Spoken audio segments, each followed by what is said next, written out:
Exercises in Africa yield some military firsts, and China still holds out on military communications. All of that and more today, June 21st, 2023.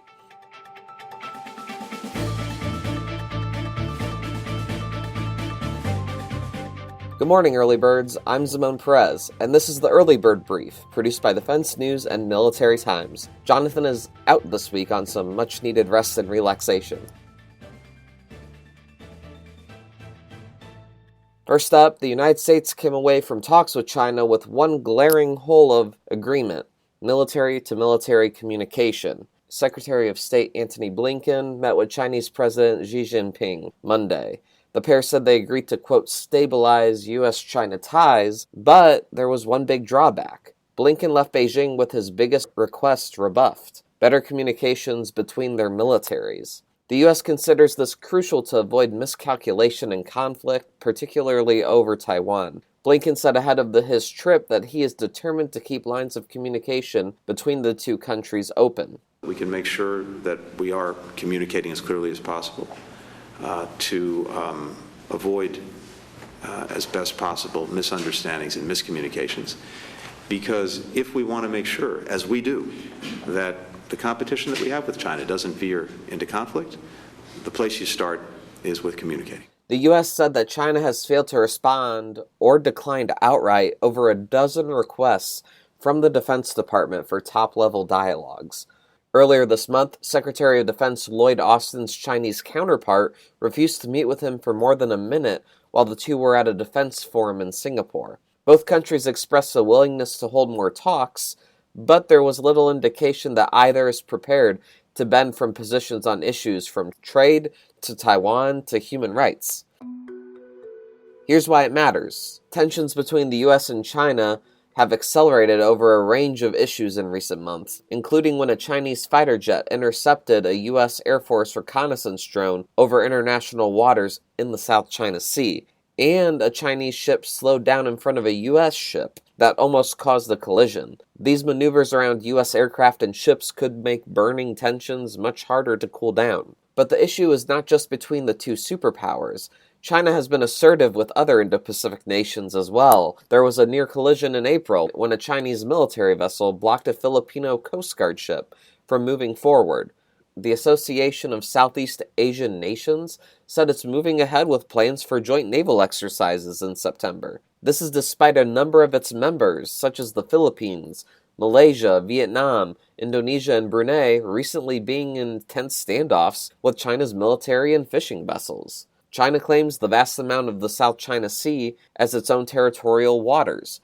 That is disputed by the United States and other Asian nations, which conduct freedom of navigation exercises in the sea. Another important story: HIMARS fired by Marines on African soil, and a governor visits the training. These are just some of the firsts at this year's African Lion military exercise. 4 countries hosted African Lion 2023, which included more than 8,000 personnel. 17 countries and numerous NATO partners participated in the month-long exercise. It was carried out in Morocco, Senegal, Tunisia, and Ghana. During the drill, the Marine Corps fired high-mobility rocket systems, or HIMARS as they're known, for the first time on African soil. HIMARS munitions have gained notoriety in the wake of Russia's February 2022 invasion of Ukraine. Since January, the U.S. has sent at least 20 such systems to Ukraine. The weapons shipments have come amid continued concerns over operations by Russia's mercenary Wagner Group, which is currently operating across Africa, specifically in the Central African Republic, Libya, and Sudan. In another first, Utah Governor Spencer Cox visited the African Lion exercise.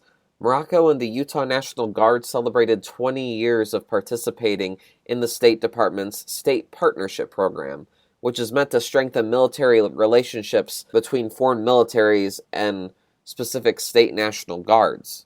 Beyond the Utah Guard's relationship with Morocco and the shipment of HIMARS munitions, the U.S. has continued efforts to strengthen ties with militaries on the continent. Numerous African countries have hosted the U.S. 2nd Security Force Assistance Brigade. That is a smaller unit meant to train foreign militaries alongside U.S. forces. The 2nd SFAB has trained militaries in Morocco, Tunisia, Senegal, Somalia, Djibouti, Botswana, and Zambia. In Ghana, U.S. forces assisted in establishing a school that prepared soldiers for UN peacekeeping missions. In other news, the VA announced more than 2 years ago that the department would provide life-saving surgeries for transgender veterans. However, the department still hasn't announced its plan to do so. For more on this, Military Times Capitol Hill Bureau Chief Leo Shane III joins us for the podcast today. So, Leo, it's been 2 years since the VA announced life-saving surgeries for transgender troops, but none have happened. What's the holdup? Yeah, look, this was a really big deal 2 years ago when VA announced that they'd provide this gender confirmation surgery for the first time. There are a host of medical services for transgender vets that VA provides right now, some hormone services, but this was seen as a real step forward for advocates, and VA was praised in a lot of corners for taking this step. 2 years later, we haven't seen any of these. They're still in the rulemaking process. They haven't moved forward on this issue. And there's a lot of frustration. There's a lot of transgender veterans who are asking whether or not VA ever intends to go through with this, or if this was just a publicity stunt. VA is saying, yes, they're still committed to doing this. They are just taking their time. They're making sure that this is all handled in the right way, that they don't rush into anything, and that this will hold up to legal challenges. But we've seen similar moves by VA in the past. The rulemaking process can take months or even a year, but 2 years is unusually long, and they haven't even developed the rules yet. When they publish them, it still could be another 6 months, 9 months, a year before they actually move ahead and provide any surgeries. So advocates are pretty frustrated that there just doesn't seem to be any progress 2 years in on this. And this comes at a precarious time for transgender issues within the military, right? I mean, what's at stake here, and who or what are the forces fighting against transgender issues in the military? Look, this was always going to have some controversy with it, right? When VA announced it, there were a number of conservative lawmakers who said, this is a social problem. This is social projecting by VA. This is not an actual problem that VA needs to worry about, and that the numbers are very small here, and this is really just trying to make a political statement. In the 2 years that have passed, we've seen the issue of transgender surgeries and gender confirmation surgeries really take off nationwide. At least 20 states have passed laws that outlaw or limit the procedures. Most of them are connected to minors receiving the surgery, but there are some efforts to even limit them for adults in other cases. It's just become more and more controversial, and we've seen steps from lawmakers in recent weeks to try and put things in the VA budget for next year that would stop them from providing any transgender medical assistance, not just these surgeries, but also hormone therapy, also mental health assistance, things of that sort. Really just say this is not a problem. Advocates say there's somewhere between 130,000 and 150,000 transgender veterans out there today. They're saying that this is a vulnerable population, especially from the mental health side, that needs assistance whenever it can get it from VA. So there's a real culture war starting to set up here, and VA dragging its feet on providing the transgender surgeries certainly isn't helping. What?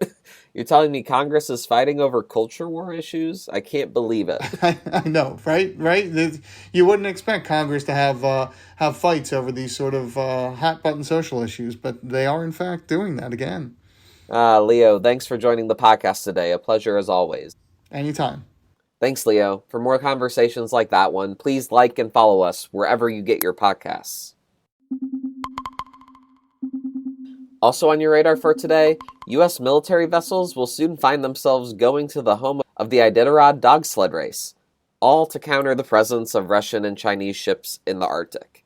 As climate change melts polar ice caps, the Arctic has become more easily navigable. But Nome, a city not used to large amounts of visits from military and cruise ships, is working to expand its port. That would make Nome, with a population of 3,500, the nation's first deep-water Arctic port. The $600 million plus expansion will accommodate military vessels and cruise ships, as well as cargo ships, to deliver additional goods to the 60 Alaska Native villages in the region. Alaska Senator Dan Sullivan said the expanded port will become the centerpiece of strategic infrastructure in the Arctic. The military is building up resources in Alaska. They've placed fighter jets at bases in Anchorage and Fairbanks, and established a new Army Airborne Division in Alaska known as the Arctic Angels. The northern seas near Alaska are getting more crowded, too. A U.S. Coast Guard patrol boat encountered 7 Chinese and Russian naval vessels cooperating in an exercise last year about 86 miles north of Alaska's Kiska Island. Coast Guard vessels in 2021 also encountered Chinese ships 50 miles off Alaska's Aleutian Islands. NATO Secretary General Jens Stoltenberg last year warned that Russia and China have pledged to cooperate in the Arctic, and that challenges Western interests. Last year, while in Canada, he urged unity among Arctic nations, which 7 of 8 are NATO members. The High North is strategically important for the Euro-Atlantic security. When Finland and Sweden joins NATO, 7 out of 8 Arctic nations will be NATO members. The shortest path to North America for Russian missiles and bombers would be over the North Pole. This makes NORAD's role vital for North America and therefore also for NATO. Alaskan indigenous peoples also in the area are worrying that such expansions will hurt their livelihood. The initial port expansion took away areas the Alaskan native population originally used for subsistence fishing and hunting. And now, here are some other stories that we're hearing chirps about. The Air Force is investigating after a service member who disappeared during a training exercise in Arizona last week was found dead. Staff Sergeant Corey Wade was reported missing on June 14th. His body was found on June 17th during a search and rescue operation. The mother of a soldier whose body was found in his barracks in 2020 at what is now Fort Liberty wants Congress to look into non-combat deaths. The Associated Press is reporting that the Coast Guard has searched at least 10,000 square miles of the Atlantic Ocean looking for a submersible that is missing with 5 people on board. The AP is also reporting that the U.S. Supreme Court rejected an appeal on behalf of some veterans seeking disability benefits.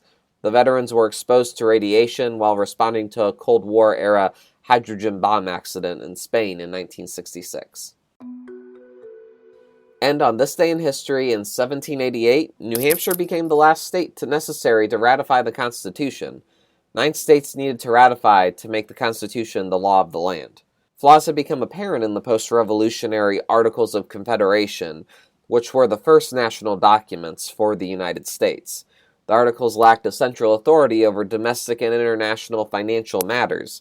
The newly adopted Constitution created a federal government with numerous checks and balances on the 3 branches of government. Currently, the Constitution is the oldest written governing document in the world.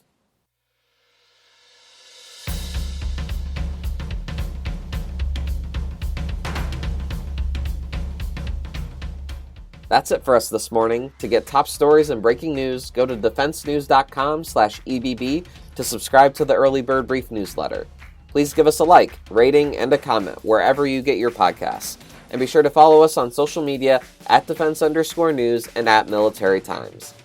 The Early Bird Brief is hosted and produced by me, Zimone Z. Perez. Today's episode features stories by the Associated Press, myself, and Leo Shane III. Our editor-in-chief is Mike Gruss. Have a great day.